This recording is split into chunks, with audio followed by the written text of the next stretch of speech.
খেয়াল করে দেখবেন প্রেমিক যুগলদের প্রায় কোনো রেস্টুরেন্টে, পার্কে কিংবা কোনো সিনেমা হলে দেখতে পাওয়া যায়। কিন্তু সেই সব জায়গায় স্বামী স্ত্রীরা দেখবেন খুবই কম পাবেন। এটা অপ্রিয় হলেও সত্যি। প্রেমিকার সাথে সারা রাত কথা বলাটা ভালোবাসার পরিচয় হলেও বইয়ের সাথে এক রাত গল্প করাটা কেমন যেন নেহাতি বোকামি বলে মনে হয় এদের। প্রেমিকার লাল গোলাপ পছন্দ বলে সারা দুনিয়া এক করে গোলাপ হাতে দিতে ব্যস্ত প্রেমিক কিন্তু বইয়ের জন্য কখনো একটা লাল গোলাপ আনতে পারে না। প্রেমিকার হাতে বিস্বাদের খিচুড়িও যেন অমৃত বলে মনে হয়, কিন্তু মাসের শেষে বইয়ের রান্নায় একদিন লবণ কম হলে সেটাতে তার ভীষণ রাগ।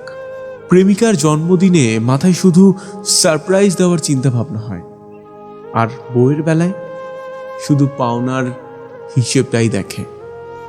প্রেমিকার জন্য ৩২ মাইল দূরে গিয়ে ৩০ টাকার ফুচকা কিনতেও যেন তাদের বাধে না, আর বইয়ের জন্য মাসে একদিন সময় বের করাটাও তাদের কাছে সময় অপচয় বলে মনে হয়। প্রেমিকা অসুস্থ হলে ১০ মিনিট পরপরই তার খোঁজ নেওয়াটা কেয়ার বলে গণ্য হয়, আর বউ অসুস্থ হলে কেয়ার দরকার হয় না, কেমন যেন বিরক্ত বিরক্ত লাগে। একটা অনিশ্চিত সম্পর্ককে মানুষ যেভাবে গুরুত্ব দেয়, ঠিক সেইভাবে যদি কোনো একটা বিবাহিত সম্পর্কে দেওয়া হতো তাহলে মনে হয় চারিদিকে এত ডিভোর্সে ছড়াছড়ি হতো না। কি মনে হয়?